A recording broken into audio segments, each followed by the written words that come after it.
আসসালামু আলাইকুম। আজকে আমি আপনাদের সাথে শেয়ার করব খুবই সাধারণ একটি খাবার, লাউয়ের চোকলা ভাজি বা চামড়া ভাজি, যে যেটাই বলে থাকেন। লাউ থেকে আমি একটু মোটা করে এই চামড়াটাকে ছাড়িয়ে নিয়েছি। এটাকে আমি খুব চিকন করে কেটে নিয়েছি। সাথে দিয়ে দিয়েছি 2টা আলু।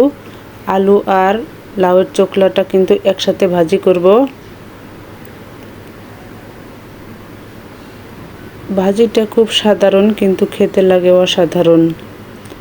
এখানে খুব বেশি মশলা দিব না, একটু জিরার গুঁড়া, ধনিয়া গুঁড়া, হলুদ, লবণ আর কাঁচামরিচটা সুন্দর করে ভেজে এখানে দিয়ে দিলাম কেটে রাখা সবজিটা। এটাকে কিন্তু কোনো পানি দেব না, শুধু অল্প আছে ঢেকে ঢেকেই রান্না করব। এভাবে ঢাকনা উঠিয়ে বারবার নেড়ে চেড়ে দিলেই কিন্তু ভাজিটা সুন্দর হবে।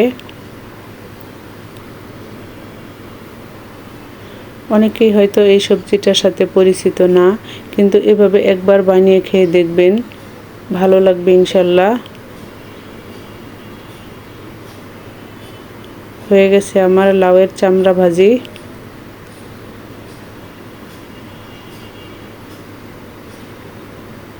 আল্লাহ হাফেজ।